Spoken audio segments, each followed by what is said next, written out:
Hello, ladies. I am here for day 2 of the 12 days of Christmas spirit, and I am going to start out by changing everything, of course, because that's what I do. So today I am talking about generosity for starters, but also about investing in ourselves. And the reason for that is because I am getting a lot of the same kind of feedback from clients and from just general moms that I'm talking to. So say hi as you jump on. Let me know that you're watching. Let me know if you have any questions as I go, or if you, share your thoughts, absolutely. And yeah, so I'm going to shift this 12 days thing a little bit. I am going to continue to talk Christmas spirit, but I am also going to, hi Sharon, hi, really good to see you here. I'm glad you can make it.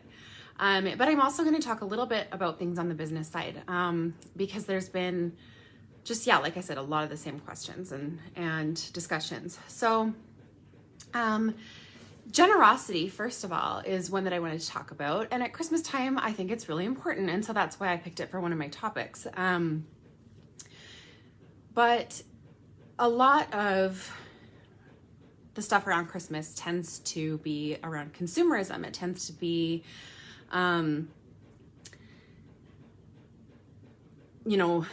buying, the gifts that we are all buying for each other, that we're buying for our kids, that our kids are asking for. And I find year after year, it's tending towards more of the give me attitude, right? And I, for one, don't love this. For myself, I've always struggled with receiving gifts. This is something that this year, actually, I developed a little bit more around and discovered. One of my blocks actually was around receiving and around worthiness to receive. So I'm a little bit nervous and a little bit excited to find out what this year is going to look like for receiving gifts, because I have always frozen right up when I receive gifts. So this is a little bit of a tangent, but also kind of important. I think it's actually more common than we realize. When we don't feel like we're worthy, it's really hard to receive. Now, if you are a mom who's an entrepreneur, this is going to be really key for you, because you need to be able to receive in order to make money. So as far as that goes, I had to work on my own personal development, as always, to discover my own worth and to start believing in my own worth and the value that I had to bring. So anyways, all of that to say, no, that was a total tangent.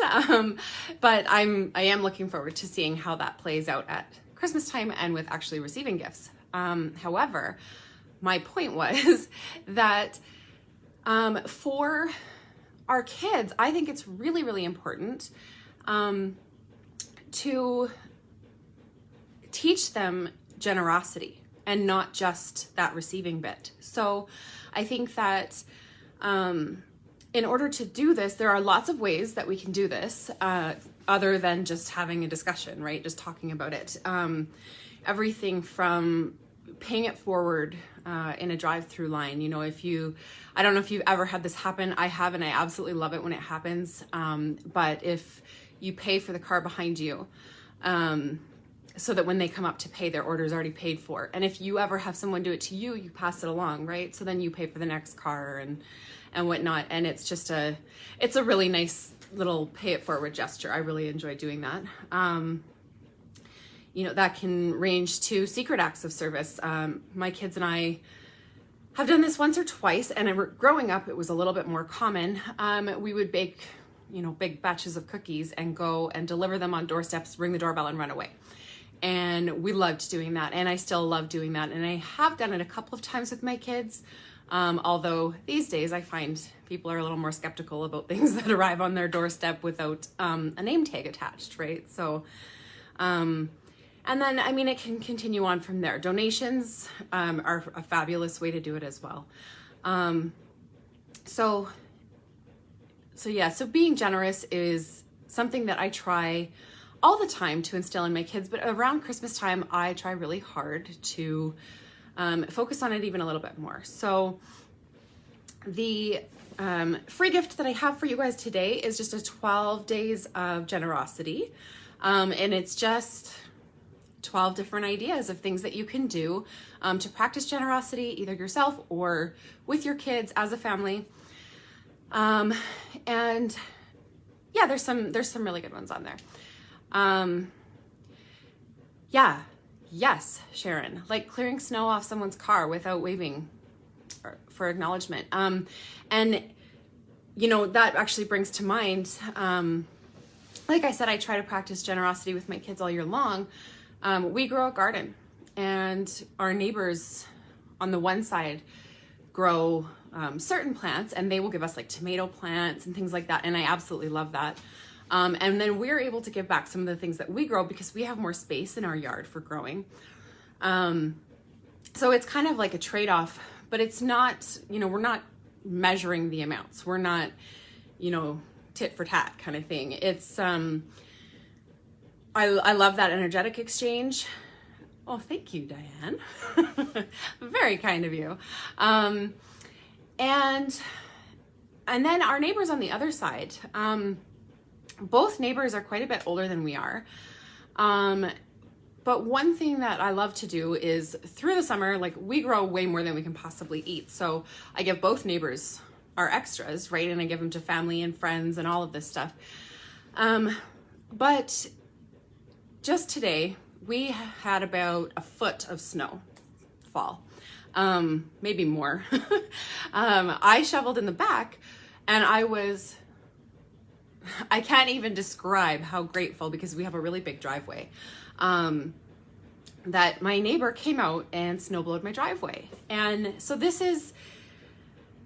it's a little bit hard to discuss as a topic because it seems like a give and get situation. But I give as much as I can to whoever I can, whenever I can, right?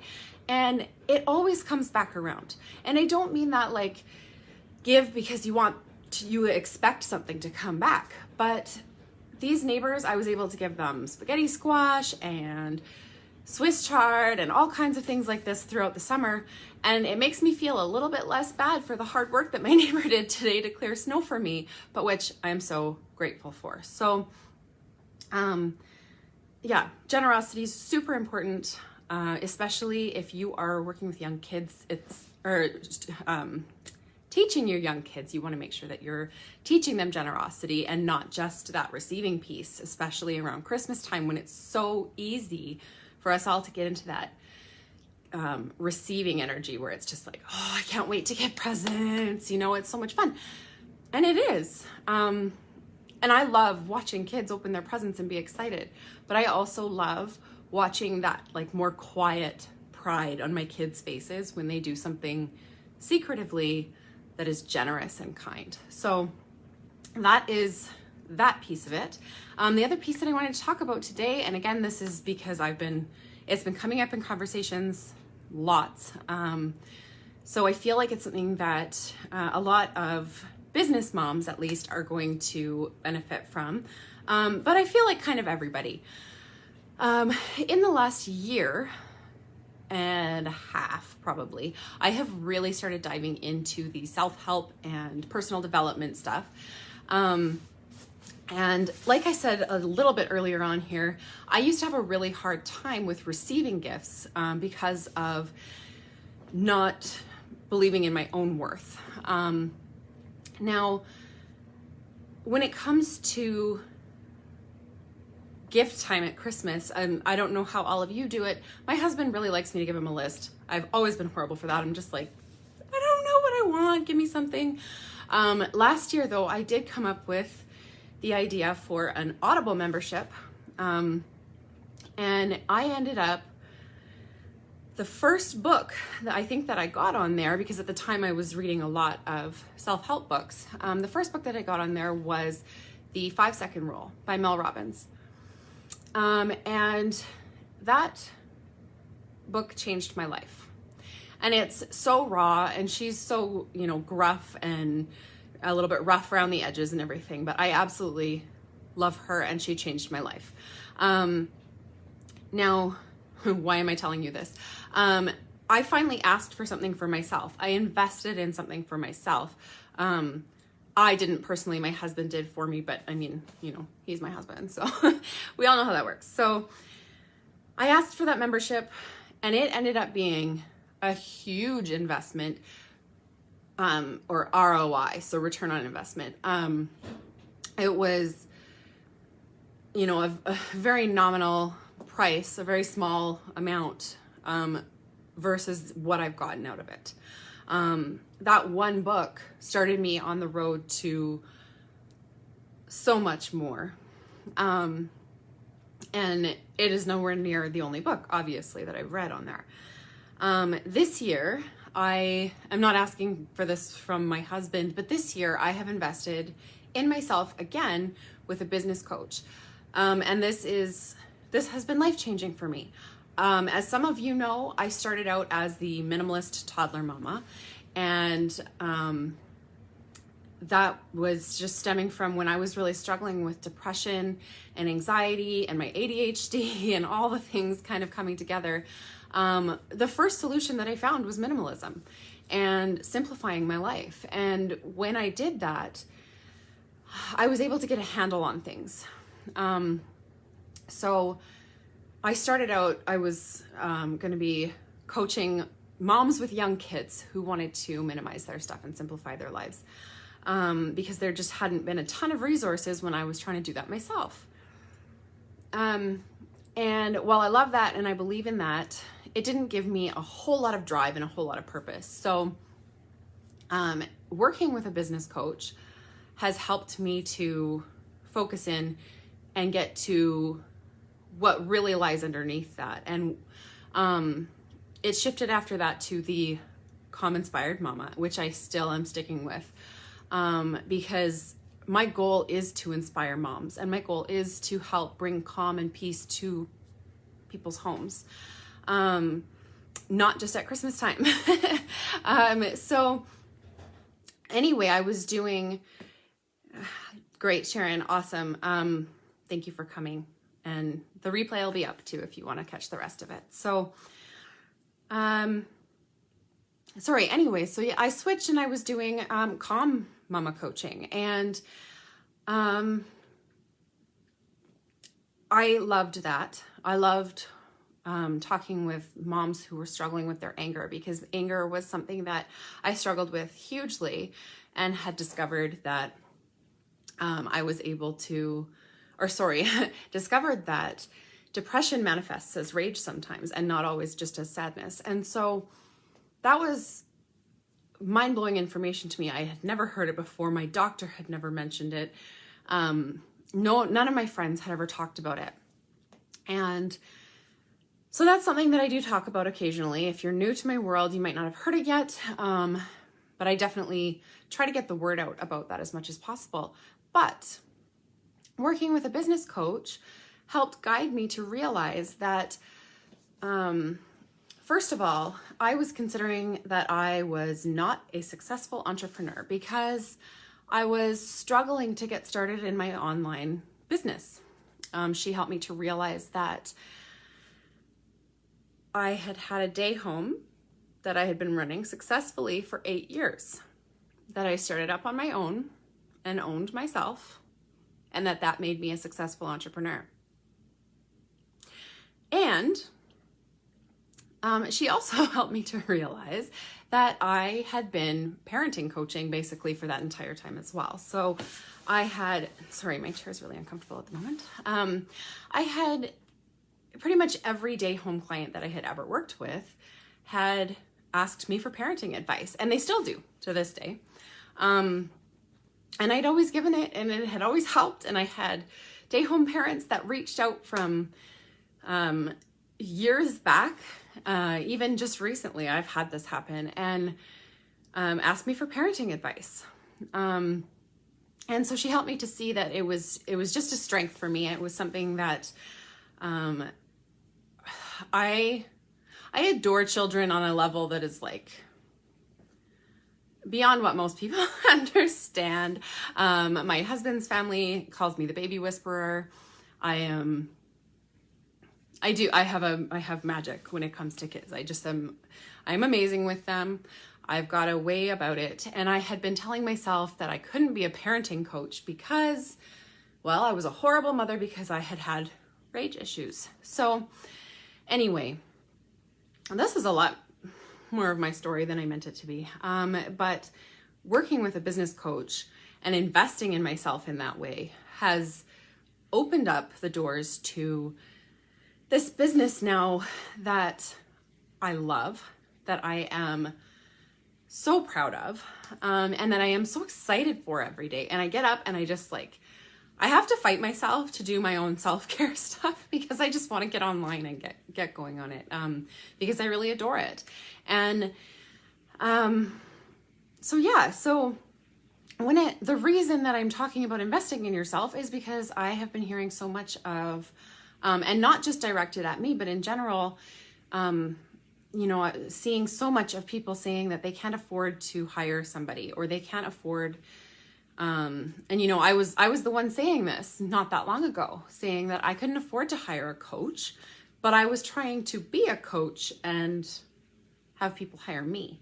And so what happened there was, once I actually invested in a coach myself, I got to a place where then I was actually ready to receive clients as a coach. And partially because I was aligned with what I was going to be coaching on, but also because I had the confidence and I knew what it felt like then to put that kind of money into another human being, and trust them with it, and that they were going to teach me what I needed to know and help me to get where I needed to be, and support me in the way that I needed to be supported. And so it just basically, I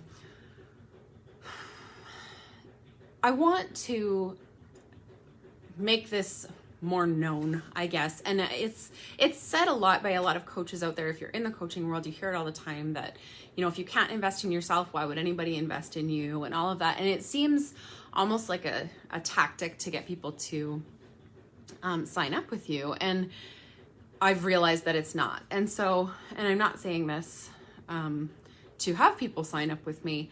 I'm saying this because I'm trying to work with mom entrepreneurs. And if you haven't been able to get your business off the ground, I'm not even a business coach, so I'm not selling myself here. If you haven't, I absolutely am all for hiring a business coach. It just, and especially if you can find a really heart-centered one that's going to care about you and put, that effort into you,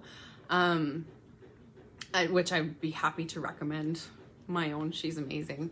And I don't see myself not having a coach ever again, for some aspect of my life. I think it's the most amazing way to continue on that personal development journey. So yeah, the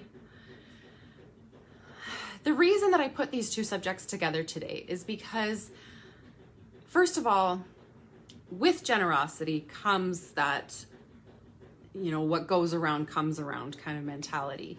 And with investing in yourself, it's the same thing. You put out into the universe kind of what is going to come back to you. And so, first of all, teach your kids to be generous. And second of all, learn to invest in yourself if you want other people to invest in you.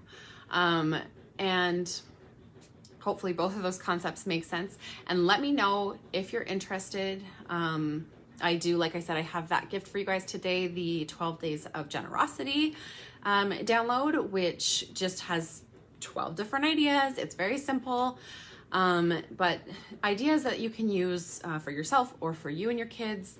Some of them maybe your kids can even do on their own, kind of thing. If you want that, just write the word generous in the comments. I'll make sure you get the link for it. And yesterday's live, if you didn't see that one, I was a lot less planned yesterday because I had come up with the idea only a few hours before to do it. But yesterday was the 12 days of kindness that I was offering as a gift. So let me know if you're interested in that one as well, and I can get you the link for that one. And yeah, if you have any questions, absolutely drop them below. If not, I will see you guys tomorrow at the same time. I believe there was one or two of them that I had to schedule at a different time, but I think tomorrow is the same time. And yeah, I look forward to that. Happy holidays to anyone that I don't talk to again before Christmas. And I hope you all have a wonderful season full of Christmas spirit. Bye, ladies.